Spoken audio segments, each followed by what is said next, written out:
Hello दोस्तों, मेरा नाम है अरुण कुमार। एक बार फिर से नीट स्टडी यूट्यूब चैनल में आपका स्वागत है। आज हम लोग Vinoba Bhave university semester 1 session 2023 से 27 वालों के लिए BSc 1 अंडरस्टैंडिंग इंडिया हिंदी का काफ़ी इंपॉर्टेंट प्रश्न देखेंगे। तो यदि आप BVU यानी विनोबा भावे यूनिवर्सिटी के अलावा किसी भी यूनिवर्सिटी से हैं, चाहे आप BA BSc BCom या कोई भी कैटेगरी से हों, सभी कैटेगरी वालों को अंडरस्टैंडिंग इंडिया हिंदी पढ़ना है। ठीक है, तो आज के वीडियो सभी के लिए हेल्पफुल होगा। तो चलते हम लोग जल्दी से इस गेस्ट पेपर में दिए हुए इंपॉर्टेंट प्रश्न को देखते हैं। तो यहाँ हमारा कोर्स ऑफ स्टडी है, यानी कि अंडरस्टैंडिंग इंडिया BSc 1 में वैल्यू एडेड कोर्स 1 में आपको क्या पढ़ना है, यह सारा सिलेबस दिया हुआ है। आप चाहें तो इसे पढ़ सकते हैं। आज की वीडियो में हम लोग केवल इंपॉर्टेंट प्रश्न को देखेंगे। तो देखते हैं हम लोग पहला प्रश्न को। पहला प्रश्न हमारा है हड़प्पा सभ्यता की उत्पत्ति एवं विस्तार पर प्रकाश डालें। तो यह हमारा पहला प्रश्न है जो एग्जाम की दृष्टि से काफ़ी इंपॉर्टेंट है। इसका आंसर मैंने इस चैनल में अपलोड कर दिया है, जाकर उसको देख लीजिए। ठीक है, उसका लिंक आपको डिस्क्रिप्शन में मिल जाएगा। तो ये हमारा पहला प्रश्न था जो एग्जाम की दृष्टि से काफ़ी इंपॉर्टेंट है। देखते हैं हम लोग अगले प्रश्न को।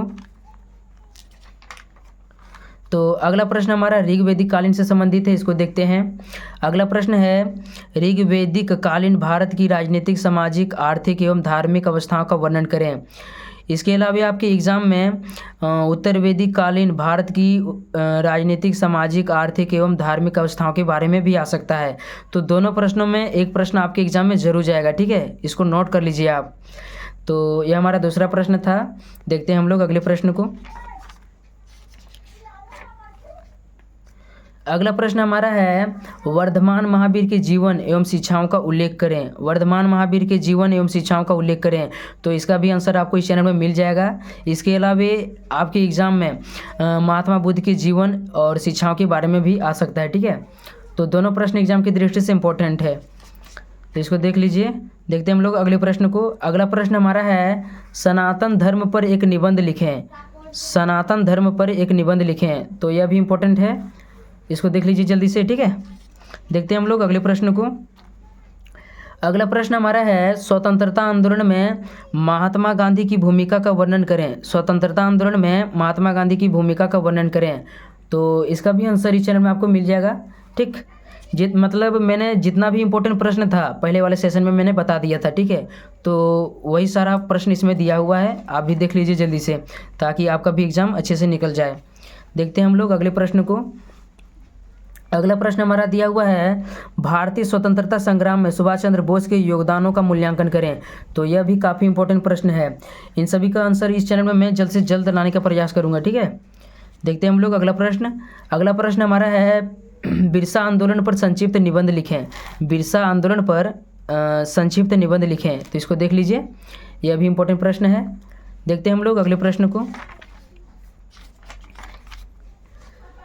अगला प्रश्न हमारा दिया हुआ है भारतीय संविधान की प्रस्तावना के महत्व। भारतीय संविधान की प्रस्तावना के महत्व एवं मुख्य सिद्धांतों का वर्णन करें। तो एग्ज़ाम में भारतीय संविधान की प्रस्तावना की विशेषता या तो भारतीय संविधान की विशेषता के बारे में आता है। तो दोनों प्रश्न जो रहता है ना काफ़ी इंपॉर्टेंट रहता है, तो इन सभी को आप नोट कर लेना है। ठीक है, देखते हैं अगला प्रश्न हम लोग। अगला प्रश्न हमारा दिया हुआ है भारतीय संविधान की प्रमुख विशेषताओं का विवेचन करें। तो यह भी इम्पोर्टेंट प्रश्न है। ठीक, इसको देख लीजिए। देखते हैं अगले प्रश्न को हम लोग। अगला प्रश्न हमारा है मौलिक अधिकारों से आप क्या समझते हैं। भारतीय संविधान में मौलिक अधिकारों का वर्णन करें। मौलिक अधिकारों से आप क्या समझते हैं, भारतीय संविधान में मौलिक अधिकारों का वर्णन करें। ठीक, तो जो हमारे हमें 6 मौलिक अधिकार प्राप्त हैं उसी के बारे में आपको बताना है। ठीक है, तो इसके बारे में आप देख लीजिए जल्दी से। देखते हैं हम लोग अगले प्रश्न को।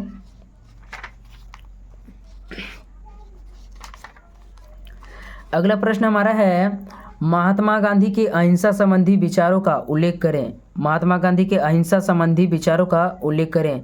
तो यह भी इम्पोर्टेंट प्रश्न है, इन सभी को नोट करते जाइएगा। ठीक है, आप देखते हैं अगले प्रश्न को हम लोग। अगला प्रश्न हमारा है डॉक्टर भीमराव अंबेडकर के सामाजिक न्याय सिद्धांत का आलोचनात्मक परीक्षण करें। तो इसको देख लीजिए आप। नेक्स्ट प्रश्न की ओर हम लोग बढ़ते हैं।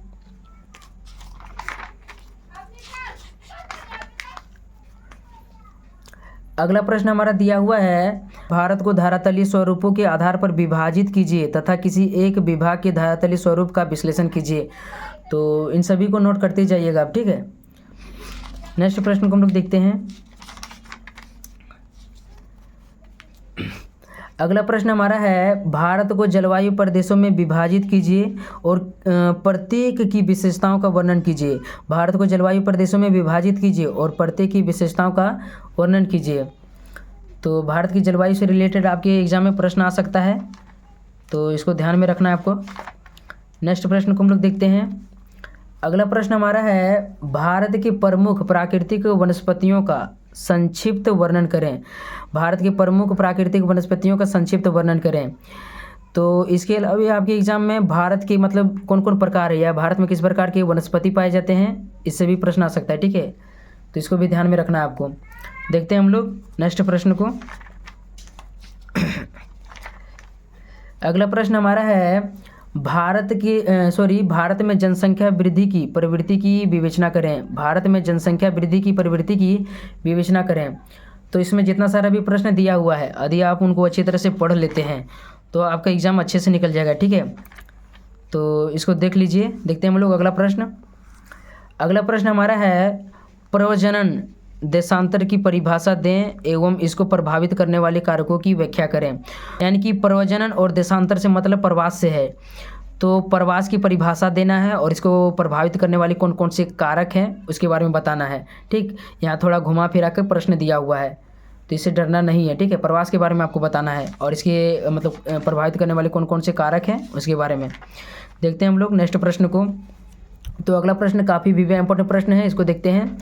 अगला प्रश्न है, भारतीय कृषि की निम्न उत्पादकता के कारणों का वर्णन करें। कृषि उत्पादकता बढ़ाने के लिए सरकार द्वारा क्या प्रयास किए गए हैं।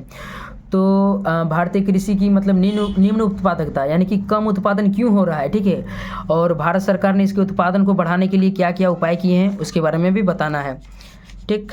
देखते हैं हम लोग अगले प्रश्न को। अगला प्रश्न भी काफ़ी इंपॉर्टेंट प्रश्न है। अगला प्रश्न हमारा है, आचार्य विनोबा भावे के भूदान संबंधित विचारों की विवेचना कीजिए। आचार्य विनोबा भावे के भूदान संबंधी विचारों की विवेचना कीजिए। तो यह इंपॉर्टेंट प्रश्न है, ठीक। यानी कि एग्जाम में आचार्य विनोबा भावे से रिलेटेड आपका एक प्रश्न रहेगा तो रहेगा, तो इसको ध्यान में रखना आपको, ठीक है। नेक्स्ट प्रश्न को हम लोग देखते हैं। अगला प्रश्न हमारा है, विनोबा भावे के सर्वोदय संबंधी विचारों का वर्णन करें। विनोबा भावे के सर्वोदय संबंधी विचारों का वर्णन करें। तो यह भी काफ़ी इंपॉर्टेंट प्रश्न है। देखते हैं हम लोग नेक्स्ट प्रश्न को। तो यही हमारा आखिरी प्रश्न था, विनोबा भावे के सर्वोदय संबंधित विचारों का वर्णन करें। तो इसमें जितना सारा भी प्रश्न है इन सभी का आंसर मैं जल्द से जल्द इस चैनल में अपलोड कर दूंगा।